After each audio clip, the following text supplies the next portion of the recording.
पूरी छानने लगे और कुबेर भंडारी भंडार खोल के अयोध्या धाम में विराजमान हो गए। बोले माता जी भोजन में कमी नहीं आने।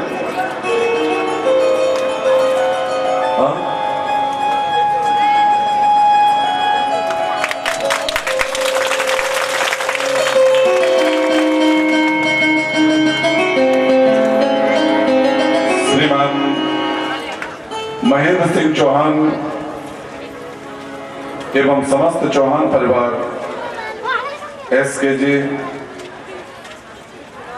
भागवत भंडारी में जितना सरसों का तेल लगेगा वो सब प्रदान किया जाएगा। लाला बच्चे को तू तो सस्ते में बैठे को जो कि तो से ज्यादा उम्मीद थी सबको। हाँ लेकिन दान तो दान ही होता है साहब। जो श्रद्धा हो वो दान स्वीकार्य होता है। और मैं तो आशीर्वाद ही दे सकता हूं कि पूरे चौहान परिवार पर मेरे भागवत भगवान की सदैव अपनी कृपामयी दृष्टि बरसती रहे, बरसती रहे, बरसती रहे।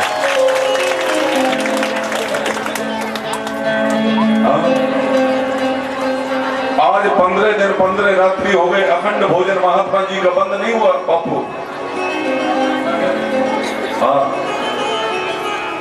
रिद्धि सिद्धि गणेश जी हाथ जोड़कर सामने खड़े हो गए माता जी के। रिद्धि सिद्धि बोल पड़ी, बोले माता जी अब सामर्थ्य नहीं बची, आगे सेवा नहीं कर पाएंगी। बोले क्यों? बोले पूरी बेलते बेलते हाथों में छाले पड़ गए। गणेश भंडारी पसीना पसीना हो रहे हैं। कुबेर भंडारी ने तो चरण पकड़ लिए जानकी जी के। बोले माता जी 2 दिन का भंडार शेष बचा है मेरे भंडार में, पूरा खा गए अकेले महात्मा जी। सज्जनों, चौहान साहब आइए।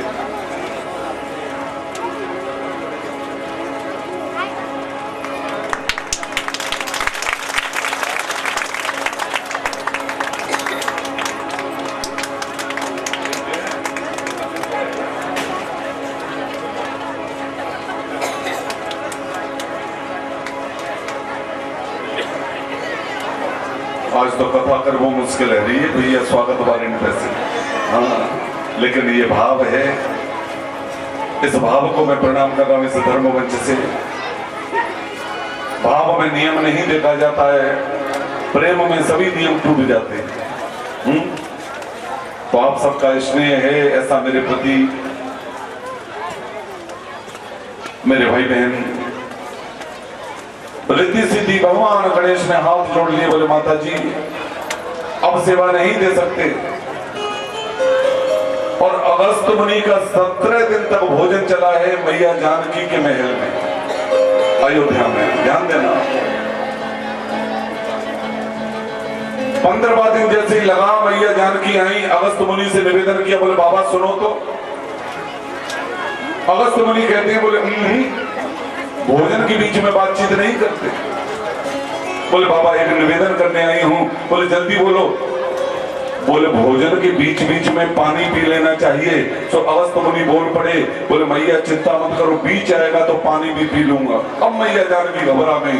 बोले 15 दिन 15 रात से भोजन चल रहा है और बाबा कह रहे बोले बीच आएगा तब जल पिएंगे। तो इसका मतलब ये हुआ कि अभी भोजन का बीच भी नहीं हुआ। हाँ आधा भोजन भी नहीं हुआ। 17वां दिन जैसे ही लगा, परात पर श्री राघवेंद्र सरकार प्रकट हो गए रसोई घर में। मैया जानकी की ओर मुस्कुराने लगे राघव जी। और भगवान राघवेंद्र सरकार कहते बोले देवी ब्राह्मणों के प्रति श्रद्धा पूरी हुई कि नहीं? मैया जानकी कहती है बोले भगवान आपने तो मेरी श्रद्धा की टांग तोड़ के रख दी। मैंने ऐसा कब कहा था कि ऐसे ब्राह्मण को मेरे घर बुलाना? हाँ वो तो हिलने का नाम भी नहीं ले रहा है। अब आपने आमंत्रित किया है, आप ही इस ब्राह्मण से मेरा पीछा छुड़वाएंगे। हाँ परात पर श्री राघवेंद्र सरकार ने जानकी जी की ओर इशारा किया। बोले जल्दी से आसन लगाओ महात्मा जी के बगल में रख। मैया जानकी ने आसन लगाया भगवान का। बोले जल्दी से एक थाल परोस के लाओ मेरे सामने। और राम जी को थाल परोसा गया।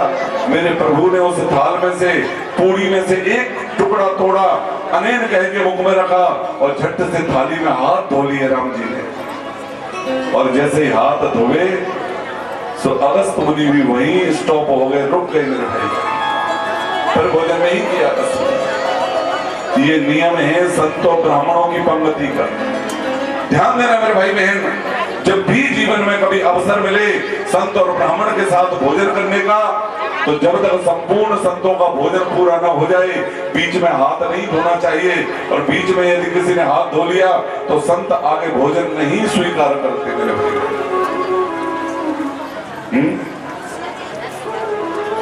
अगस्त मुनि चरणों में गिर पड़े भगवान राघवेंद्र सरकार के, बोले प्रभु मेरा कितना बड़ा सौभाग्य था, रिद्धि सिद्धि पूरी मिल रही थी, गणेश जी पूरी छान रहे थे, कुबेर भंडारी भंडार लेकर बैठे थे, और स्वयं जगत जननी मैया जानकी अपने हाथों से भोजन परोस रही थी। और यदि मैं फिर भी भूखा रह गया तो आखिर मेरा पेट कब भरेगा? हाँ? भगवान कहते हैं, बोले अगस्त मुनि आप तो ऐसे तर्कानुदर्शी संत हैं कि एक ही युग में आप भोजन करते हैं और समाधिस्थ हो जाते हैं, और जब समाधि खुलती है तब तक दूसरा युग आरंभ हो चुका होता है। अब त्रेता युग में आपका भोजन पूर्ण हो चुका है, समाधि में चले जाएं, और जब द्वापर युग आएगा तब समाधि खुलेगी आपकी। तो जो जितना जल पीना हो वो जल वहां आकर पीना। वही अगस्त मुनि आज ब्रज में पधारे हैं, और 7 दिन 7 रात्रि जितना जल बरसा अगस्त मुनि पूरे के पूरे जल को पान कर गए। प्रेम से बोलो जय श्री।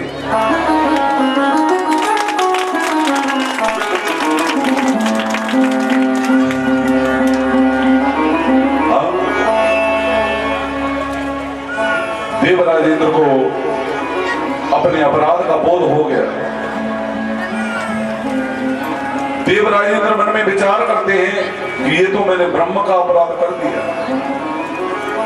अरे मैंने इस संसार का मालिक समझने का जो गलत विचार मन में प्रकट किया,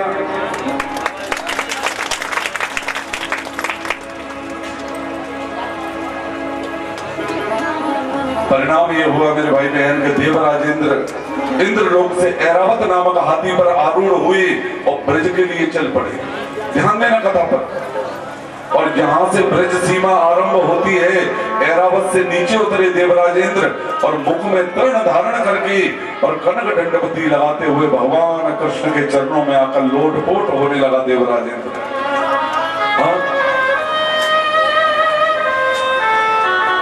देवराजेंद्र कहते हैं, बोले प्रभु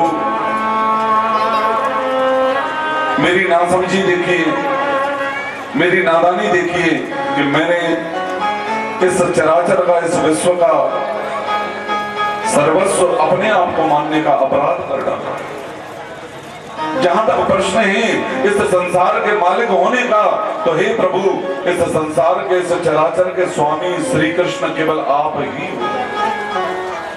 देवराज इंद्र कहते हैं, विशुद्ध सत्वम तब धाम शांतम तपोमयम ध्वस्त रजस्तमस्कम मायामयोयम गुण संप्रवाहो न विद्यते ते ग्रहणानुबंध।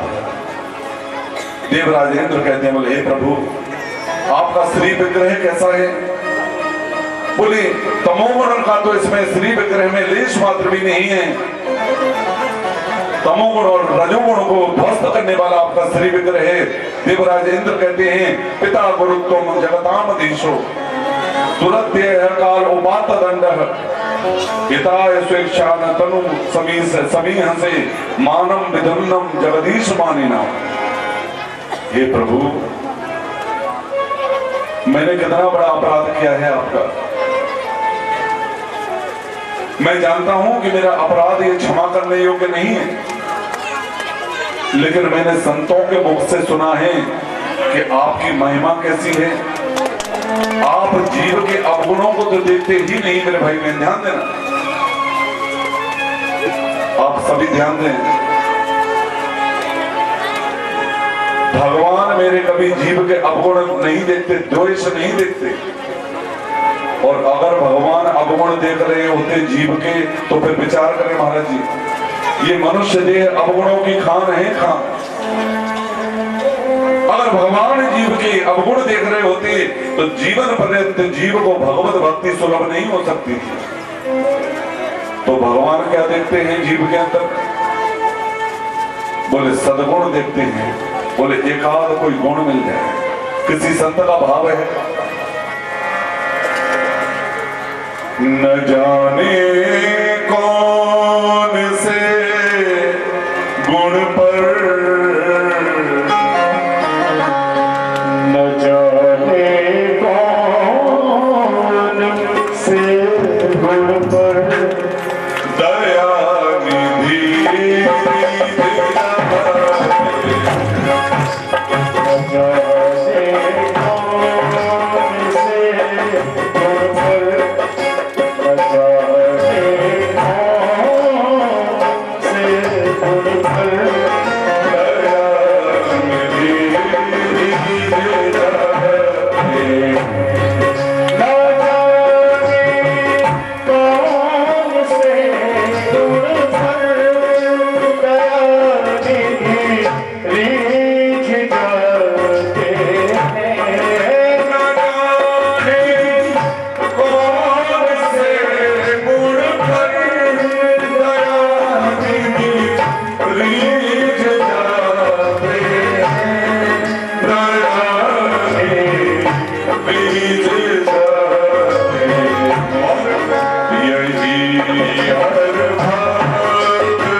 वही राम जी उठाकर गीत को निज को, उठाकर गीत को निज को प्रभु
वही द्वारकानाथ भगवान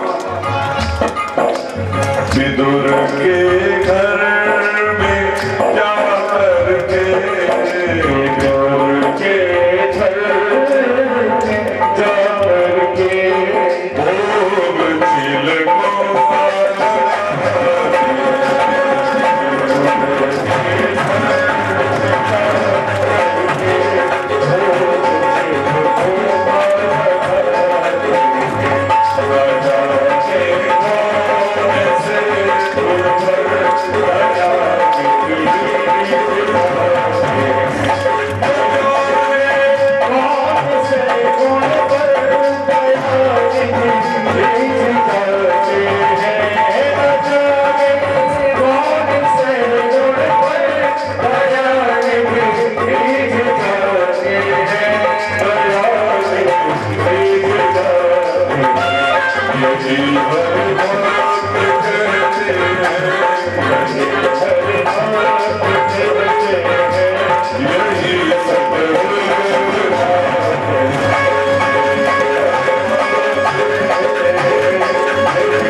यही हर भक्त कहते हैं, यही सदग्रंथ गाते हैं, न जाने कौन से गुण पर दया निधि रीझ जाते हैं।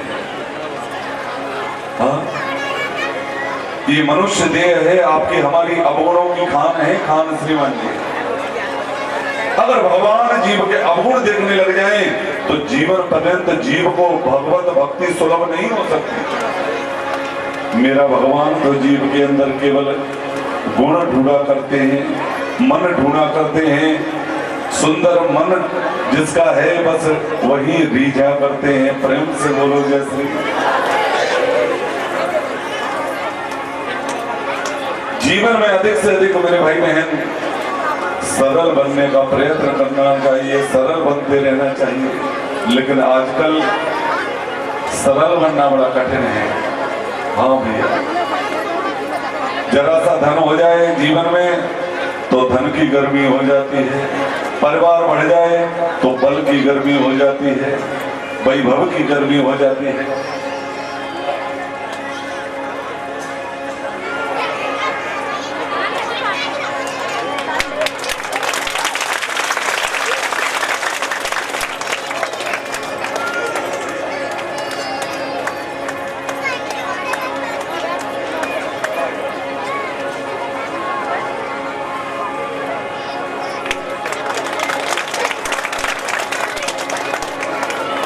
देखिए, इस समय जो व्यासपीठ का पूजन कर रहे हैं, स्वागत कर रहे हैं, श्रीमान वृंदावन सिंह बघेल साहब ग्राम माधोपुरा वाले स्वागत कर रहे हैं।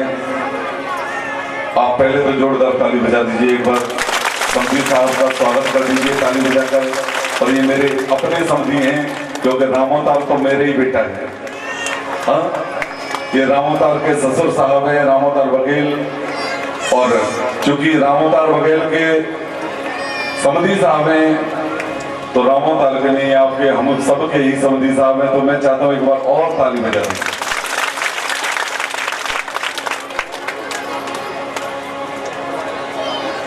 देवराजेंद्र कहते हैं, बोले भगवान मैं अपराधी हूं आपका, मैंने आपके प्रज को नष्ट करने का षड्यंत्र किया है। मैं जानता हूं गोविंद कि अपराध मेरा क्षमा करने योग्य तो बिल्कुल नहीं है, लेकिन अब आपसे एक निवेदन कर रहा हूं, ध्यान देना कथा पर। अब आप बताना कौन सा लगाऊं।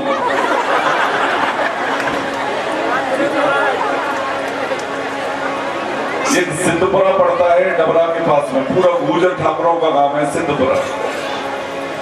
पिछले वर्ष कथा करने गया था सिद्धपुरा में, डबरा के पास। पूरे गांव की भागवत थी चंदे से, तो पूरे गांव के जितने घर थे सब अपने अपने रिश्तेदारों को कार्ड दिए थे। और सत्य कह रहा हूं, एक दिन में 150 फेंटा पहनने पड़ते थे मुझे। अब अंदाज लगाओ कथा कैसे की होगी मैंने। एक दिन में 150 फेंटा।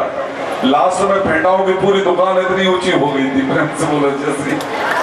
हाँ? लेकिन फेंटा काम आते रहते बीच बीच में, प्रेम से बोलो जैसे।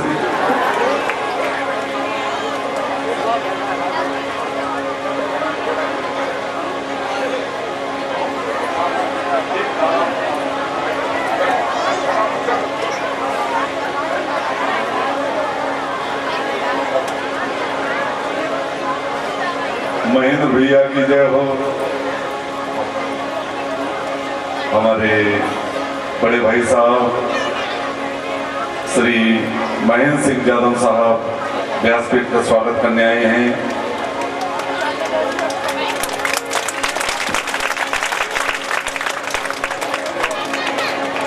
क्या करूं, बस इसी में बस नहीं चलता।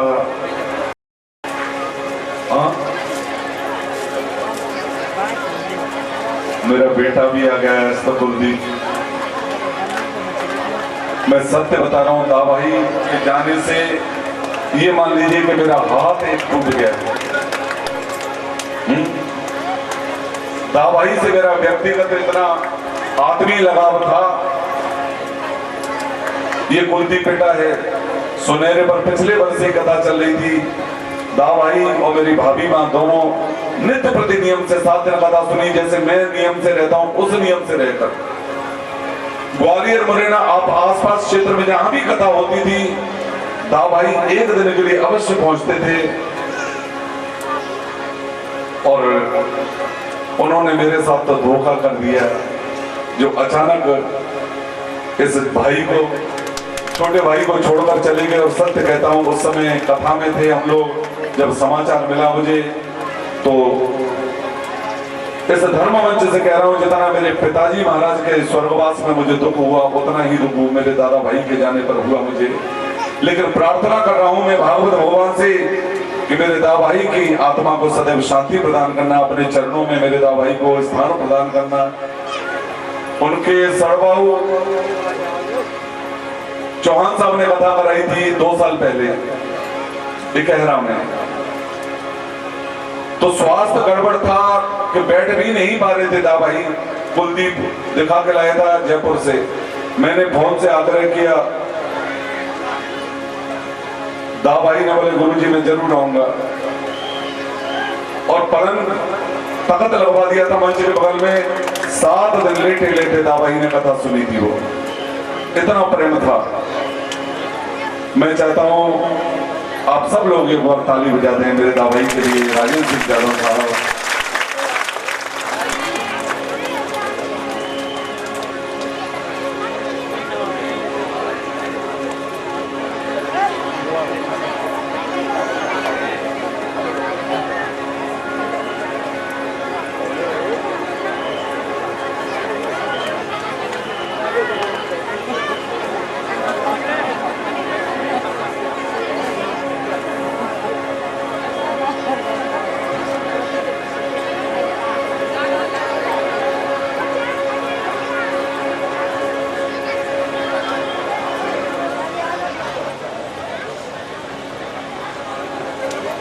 देखिए, मावसिया कुशवाहा, रामबली कुशवाहा, 22 राम ठेकेदार गोबरा वालों ने 125 किलो गेहूं, 10,000 रुपए श्री श्री गजारक 8 श्री महंत सनन बाबा का को प्रदान किए हैं।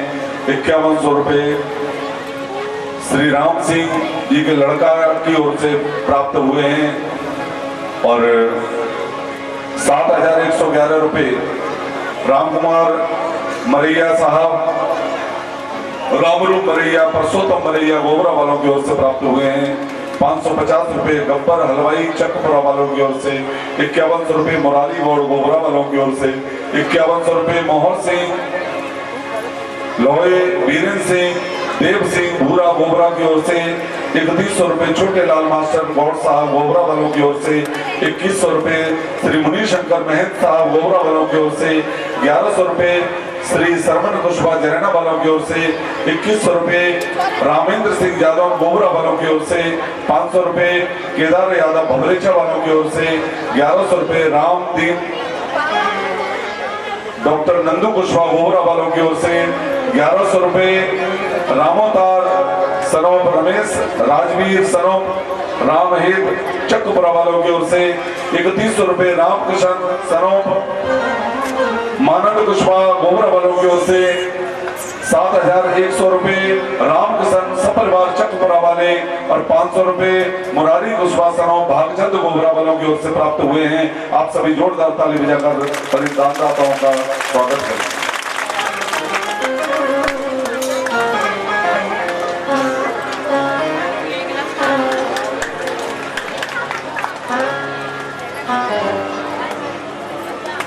प्रेम से बोलो जय श्री। अब आप बताओ मनीराम भैया कथा कैसे करूं मैं? ये जन्मभूमि है।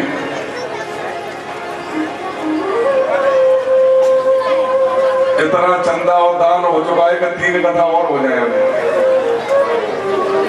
लेकिन मेरे गोबरावासी कोई छोटा पूरा कार्य तो करते नहीं, जीवन में करते हैं तो फिर इतना बड़ा करते हैं कि क्षेत्र में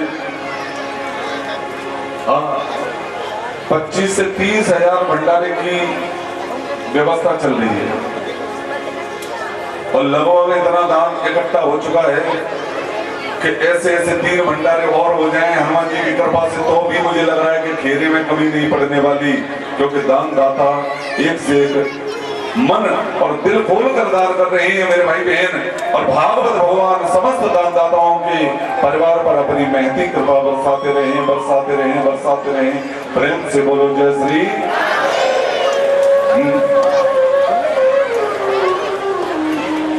बस एक घोषणा होने को बची है और शायद वो भी जल्दी सूचना मिल जाएगी आपको यहाँ से कथा के माध्यम से। मेरे पूज्य जीजा सरकार कल जो साथ छोड़ के भाग गए थे, आज फिर आ गए। उनके चरणों में कोटान कोट नमन है। सदैव मुझे ऐसे ही इनका आशीर्वाद प्राप्त होता रहे। पंडित विदुर पाराशर जी पुरौली वाले केलारस, बड़ी कृपा है इनकी जीवन में। सदैव ऋणी रहूंगा मैं इनका, जो समय समय पर इन्होंने मेरा मार्गदर्शन किया, मुझे संभाला।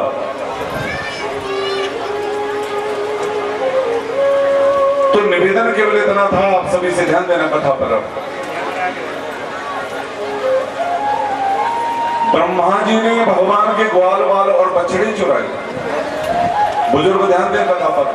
राजपाल भैया, ब्रह्मा जी ने क्या अपराध किया था भगवान का? भगवान के ग्वाल वाल और बछड़ों को चुराकर ब्रह्मलोक को छोड़े। और देवराज इंद्र ने क्या अपराध किया है? पूरे ब्रजमंडल को नष्ट करने का षड्यंत्र किया है। तो अब मैं जानना चाह रहा हूं आपसे सभी से, अपराध कौन सा बड़ा है आपकी नजर में? ब्रह्मा जी का कि इंद्र का?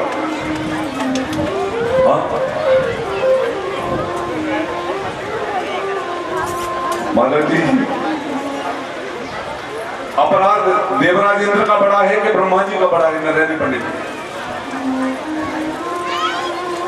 अपराध बड़ा तो देवराज इंद्र का ही है, लेकिन भागवत की महिमा देखिए। अब ब्रह्मा जी ने केवल भगवान के ग्वाल वाल बछड़े चुराए और 40 मंत्रों में भगवान से क्षमा प्रार्थना मांगी है, लेकिन भगवान ने ब्रह्मा जी को क्षमा नहीं किया। और देवराजेंद्र ने पूरे ब्रजमंडल को नष्ट करने का षड्यंत्र किया और केवल 10 मंत्रों में भगवान से देवराजेंद्र ने क्षमा मांगी है और भगवान ने इंद्र को क्षमा कर दिया। क्यों?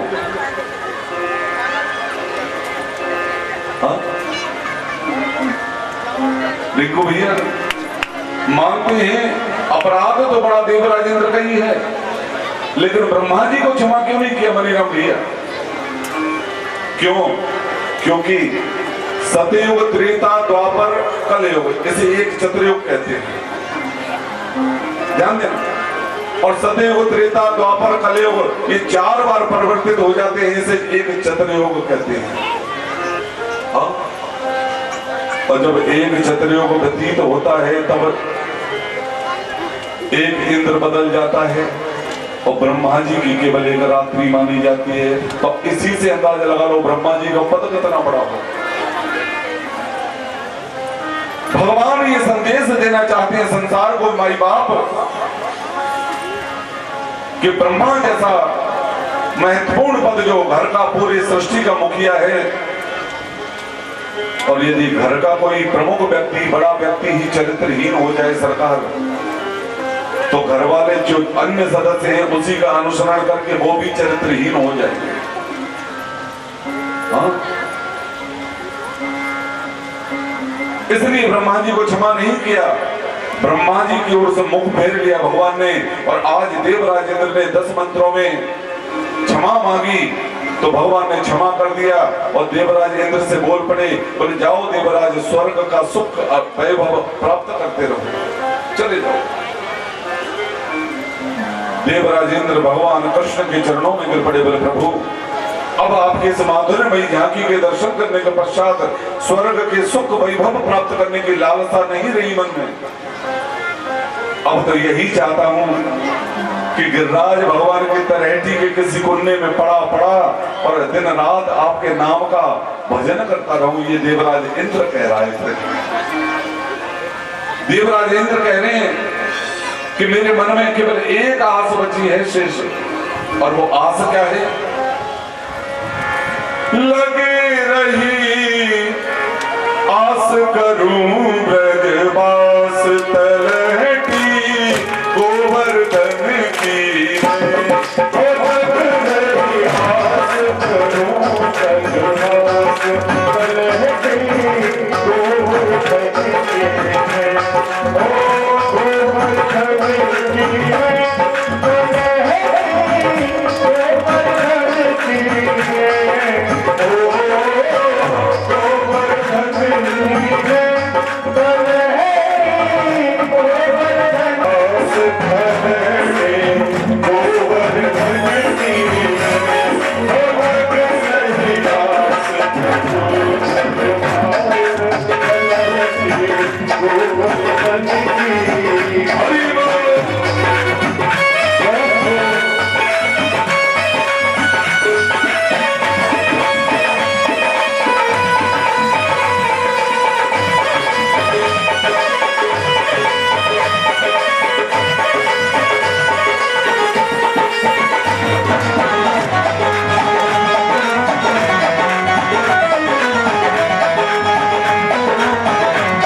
बोले प्रभु भजन करूं और ध्यान धरूं, छैया कदमन की है। भजन करूं और ध्यान धरूं, छैया कदमन की है। सदा सत्संग मंडली सत्संग की है।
कृष्ण चरण की है।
भगवान को प्रणाम करके और इंद्रलोक गमन किया। अब जिस कथा का निरूपण श्रवण कराने भगवान श्री शोदेव स्वामी राजा परीक्षित को, वो कथा परम पवित्र कथा है मेरे ठाकुर जी। कल मैंने निवेदन किया था गोपाल भैया, दो प्रसंग भागवत में ऐसे हैं जिन पर अज्ञानी लोग सदैव उंगली उठाते हैं। एक था चीरहरण प्रसंग। कल मेरी व्यासपीठ का प्रयास रहा था कि उसके प्रति जो शंका थी मन में उसे दूर किया जाए। और दूसरा प्रसंग है रास का प्रसंग।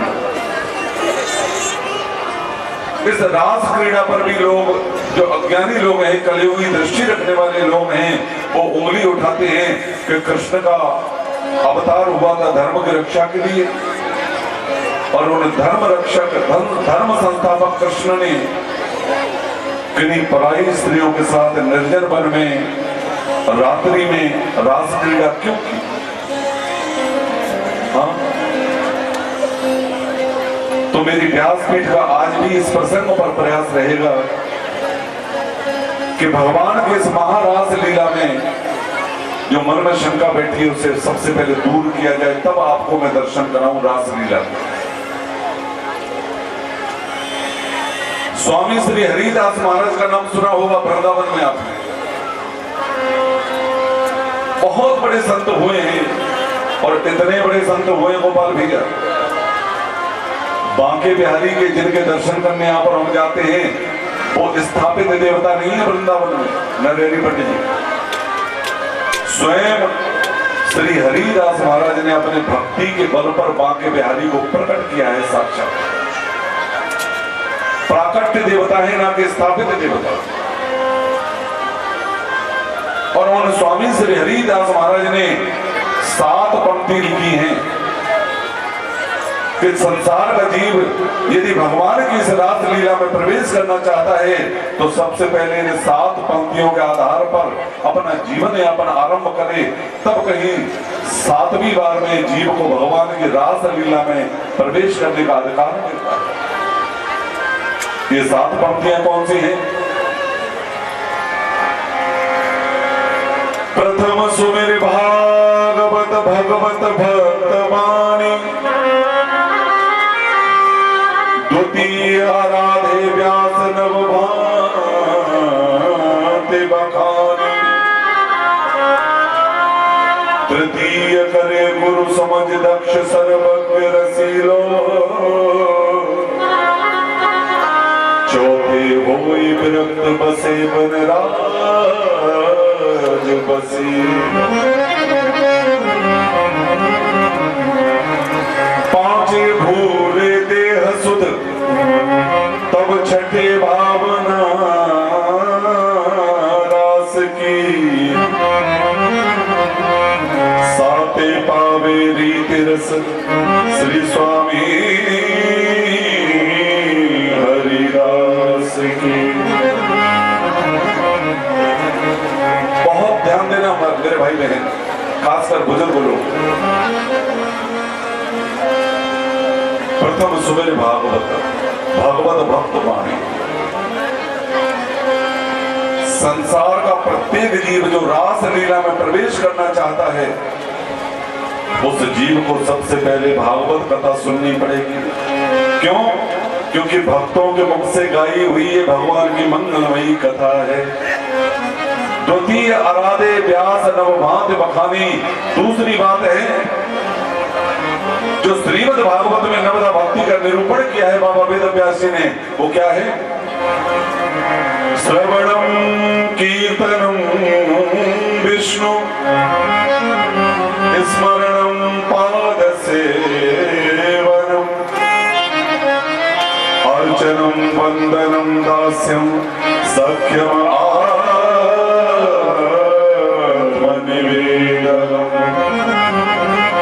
ये नवदा भक्ति के आधार पर जीवन यापन करने का मन में संकल्प धारण करना चाहिए।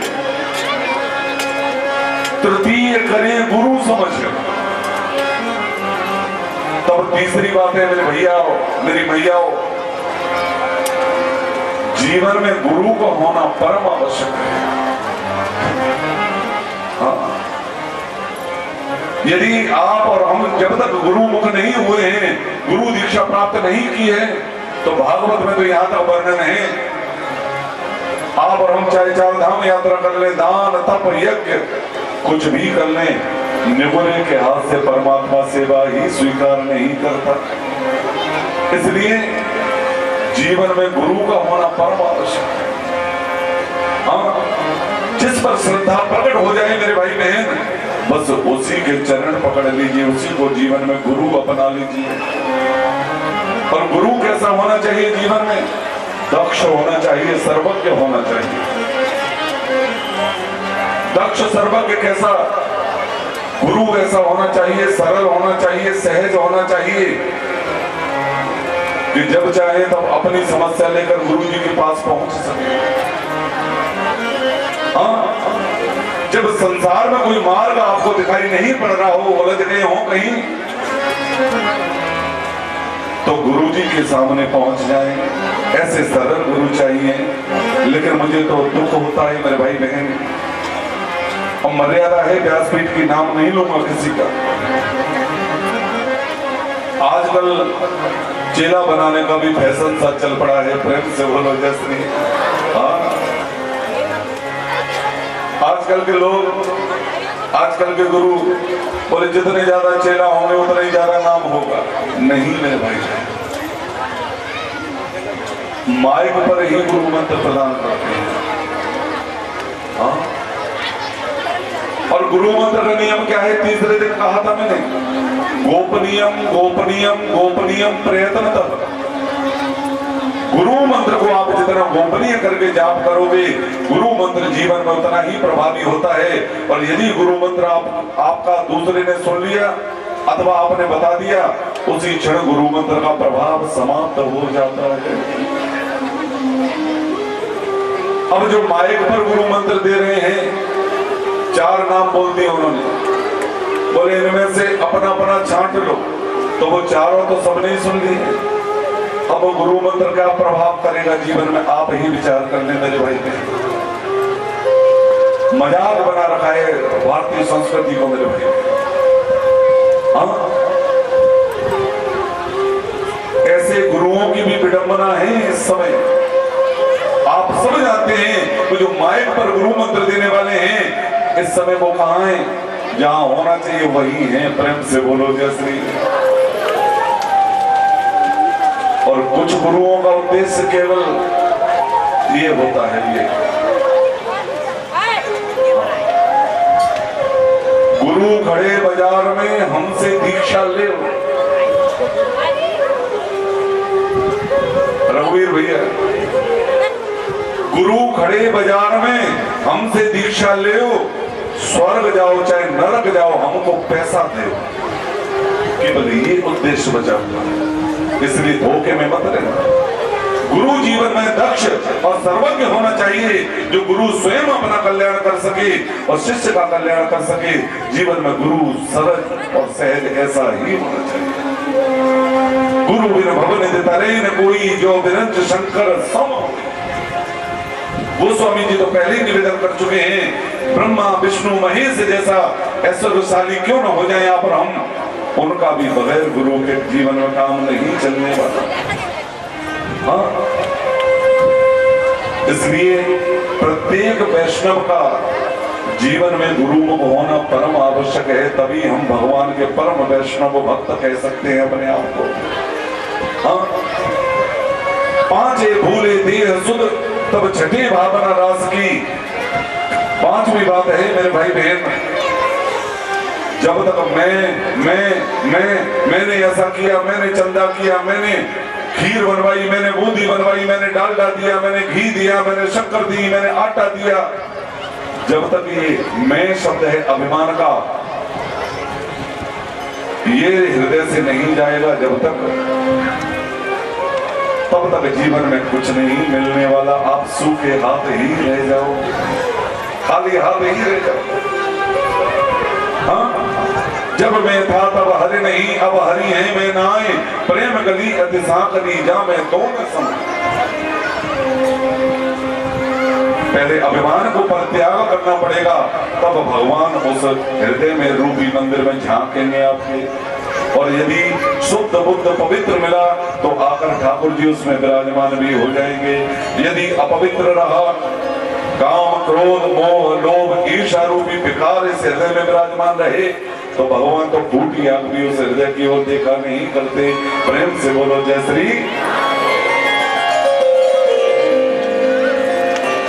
सज्जनों, 6वीं बात है,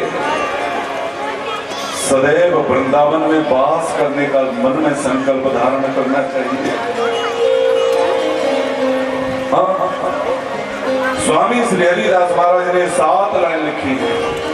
प्रथम सुमेर भागवत भगवत भक्त मानी, द्वितीय आराधे व्यास नभ भांत बखानी, तृतीय करे गुरु समझ दक्ष सर्वज्ञ रसीलो, चौथे होई विरक्त बसे बनराज बसीलो, पांचे भूले देह सुध तब छठे भावना रास की, साते पावे रीत रस श्री स्वामी हरिदास। हाँ, अब सबसे पहले शंका का समाधान किया जाए रास में प्रवेश करने से पहले। बहुत ध्यान से सुनना आप सब लोग, मैया बहन भी बहुत ध्यान से सुनना आप लोग। जिन गोपियों के साथ भगवान ने रास विहार किया है अर्धरात्रि में वन में जाकर, कल कल निनादनी भगवती यमुना के पावन तट पर जो रास क्रीड़ा की है मेरे गोविंद ने, वो सब गोपियां कौन है इसका चिंतन किया जाए, जिससे मन में शंका न रहे। और उससे भी पहले इस पर विचार किया जाए कि गोपी कहते किसे हैं, जिससे मन में जरा भी संकट ना आए। ये 500 रुपए परसोत्तम सिंह यादव एंचवाड़ वाले रायपुर वासी, उन्होंने इस यज्ञ में प्रदान किए। ठाकुर जी के भंडार भरे रखे। परसोत्तम सिंह यादव साहब एंचवाड़ वाले रायपुर रामपुर का नाम, एक बार ताली बजा दो। अब क्या करूं, बच्चा हूं, आपका कभी कभी गलती हो जाती है। जो बालक कछु अचरज कर रही, गुरु पित मात मोद मन भरही। बच्चे से यदि कोई अपराध हो भी जाए, गलती हो जाए, तो वैसे ही आप सब मेरे माता पिता समतुल्य हो, बच्चे को तो सब क्षमा कर देते। हाँ?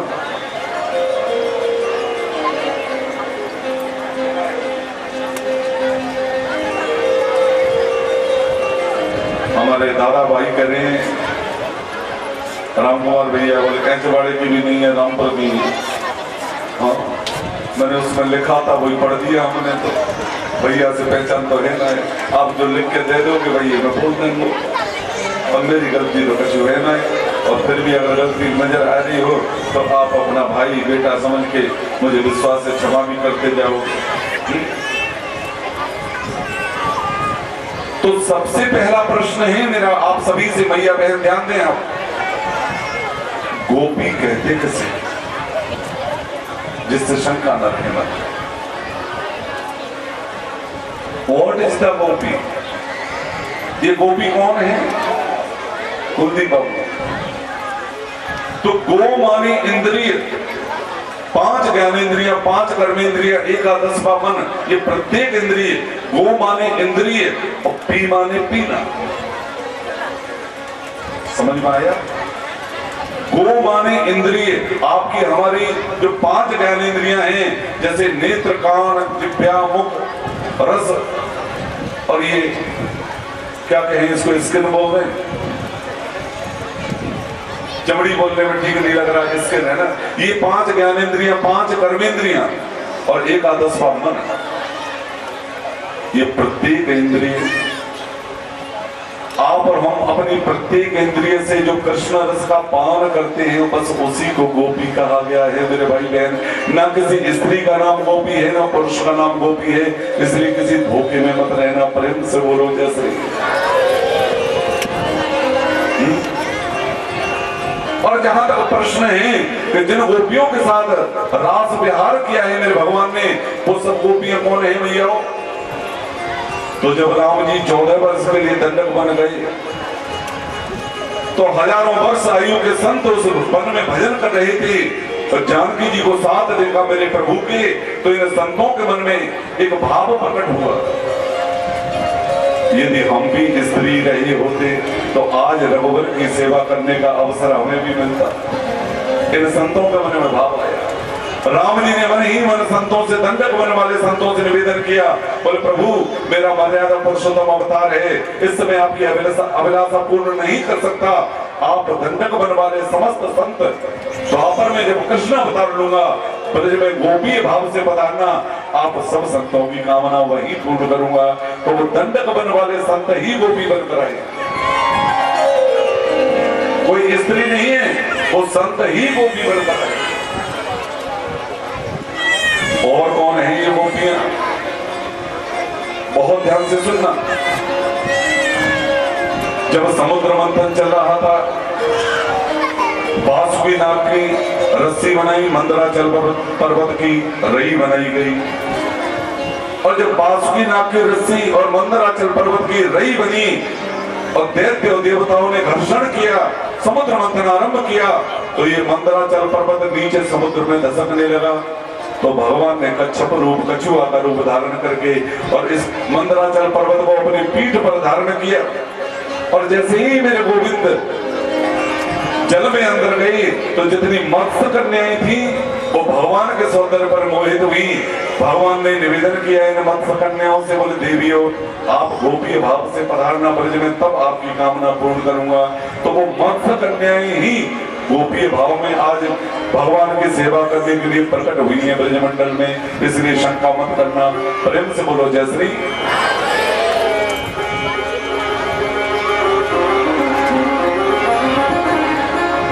हमारे सनातन धर्म में नरेंद्र पंडित जी कितने वेद हैं?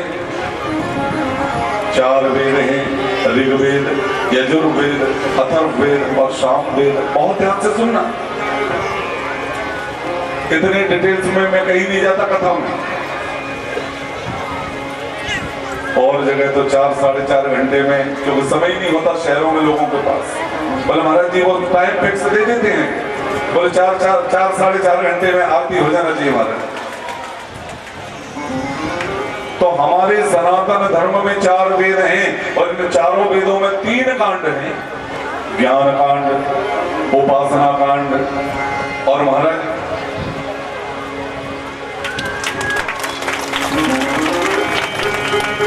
तीसरा है कर्म कांड।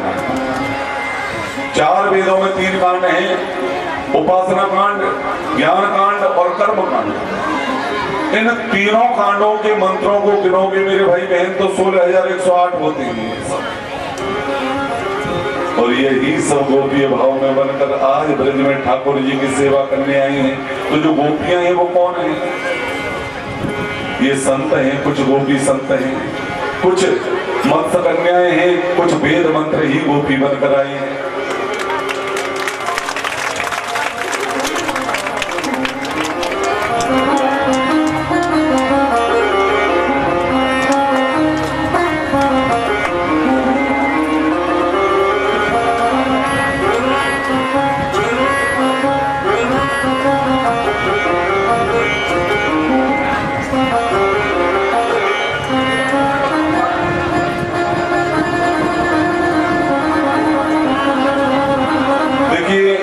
व्यासपीठ का पूजन कर रहे हैं पतराम सरपंच साहब ग्राम गोबरा पंचायत के। हाँ, और आपकी तालियां हमें कमी नजर आ रही है मुझे, जबकि सरपंच तो मुखिया होता है पंचायत का। हाँ, देखो गोपाल भैया बजा रहे हमारे ताली, तो उन्हें लग रहा है कि दिखता नहीं है, वो जोर जोर से बजा रहे हैं, वो ढोलक की तरह। प्रेम से बोलो जय श्री।